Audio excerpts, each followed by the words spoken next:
Hey guys, this is the lunch break picker here. I recently did a haul video on Saturday and I showed you a lot of things I found that day.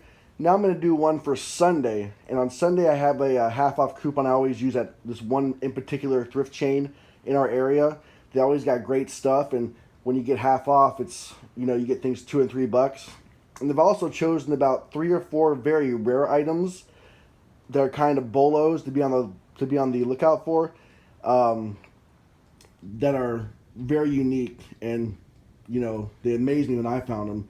So I'm just going to start off with a few things I found yesterday, and I also even picked up 2 women's things, which I never buy women's stuff, but my wife went with me and she saw the jeans, so I decided to give them a try since they were $2 a piece. So starting off first, this is a Bugatti.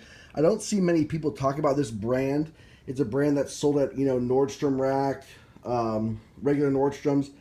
It's not up there with the price of like a Robert Graham or something, but these run between 100 and $200 a piece, so you can resell them for about 30. This one's a nicer color with a nice pattern, and this one will go for probably around 30.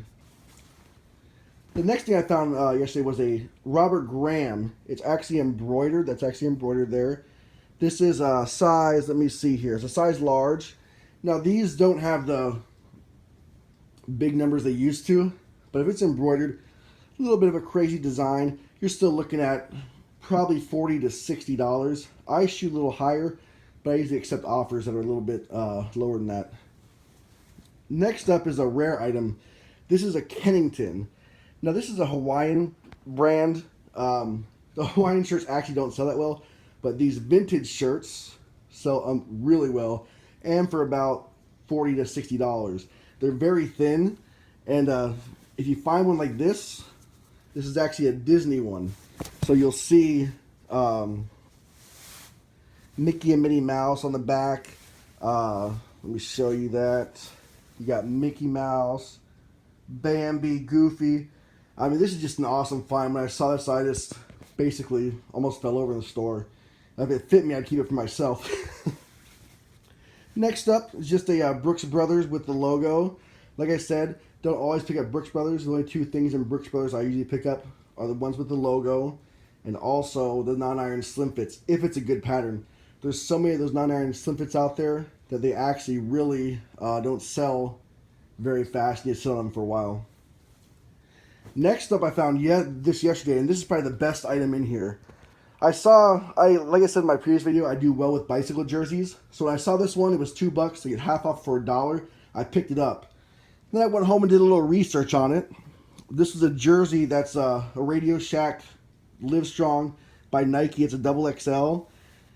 It's one of the most rare jerseys, and they've been selling for about $100 to $150. There's a little backstory about it being cancer, and they didn't let them wear the jerseys because they all had the number 28 for 28 million cancer deaths or something like that. I had no idea about it. I picked it up and came home and researched it. I was like, holy moly.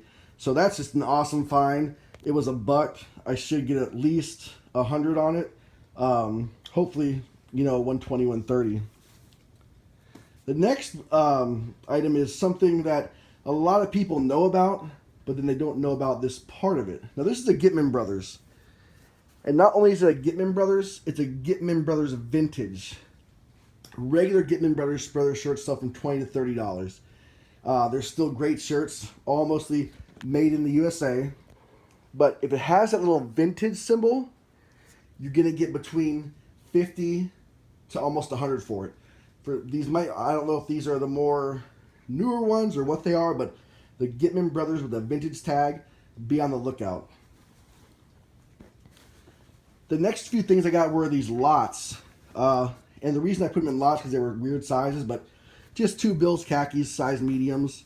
Nothing very special. I put them in a lot. The next ones are 2 Patagonia small shirts. These don't do that well anymore, but they were a nice pattern. So in a size small, which is a little rare, so I decided to pick them up and actually lie these together, and they're already listed. Next up is a Bugatti Uomo. Y'all probably know about this brand. It has the flip cuffs. This one's a great pattern. Sometimes if it's not the best pattern, I don't pick it up because they don't do that well. But if I can pick it up under $5 and it's a decent pattern, I usually get it. Next up is another brand that a lot of people, some people don't know about. It's Rain Spooner. Now these are all embroidered palm trees.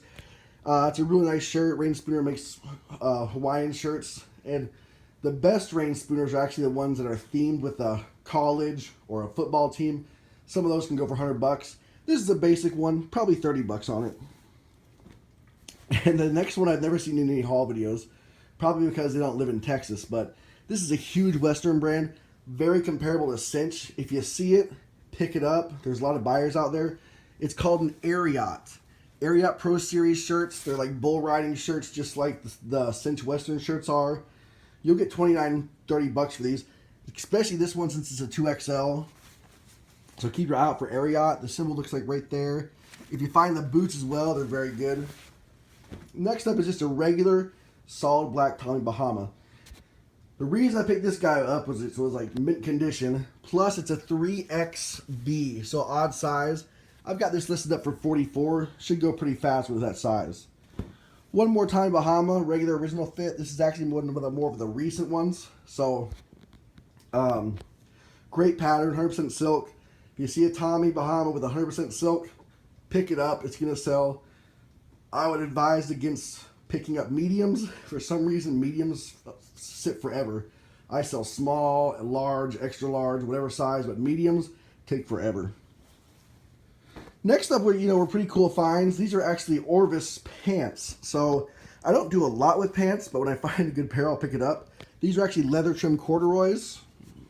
And I actually found 2 pairs of the leather trim corduroys, but the other one has a stain, so I'm trying to get that out right now. And this one's the even cooler find, Orvis leather trim Zambezi twill. I've already gotten a few offers on this. They were lowballing though, so I'm gonna hold out for a really good offer on this because it's a size 42-29. So when the guy finds it and it's his size, there's probably not a lot of 42-29s out there. So he'll probably pay a premium for it. Next up, we got 2 women's items. A Miss Me jeans. These were about $8. I know nothing about women's clothing, but jeans, at least you can take the waist and the inseam measurement. I won't do shirts or anything like that in women's. Every now and then I'll do a pair of shoes if my wife finds them, but I never look in the women's section. But since my wife was with me, decided to pick these up and just see how we did. So, next one is probably from the same person. It's True Religion. These don't do as well as they used to. The men's I do very well with. The men's I'll get anywhere between $40 to $100 for a pair of True Religions with a thick stitching and all that. But women's, I'll be lucky if I get $20, but they were $1 because they were actually in the men's section, so nobody had picked them up for some reason, and they'd been discounted once, and then I got half off, so they were like $1, $1.50. So I decided I could at least make some money on them, so I picked them up. They're actually the distressed look, so that might add a little value, but I'm not hoping for great return on this. And oh yeah, here's my last Orvis as well. My last Orvis corduroy, which is a pretty nice one. It does have a stain on the back, so I've been trying to work that out. And 9 times out of 10 when I come home, I'll be ready to list the shirt. Put it in the lighting, you'll see a stain. OxyClean works great. I also use Zote, which is a more of a Mexican,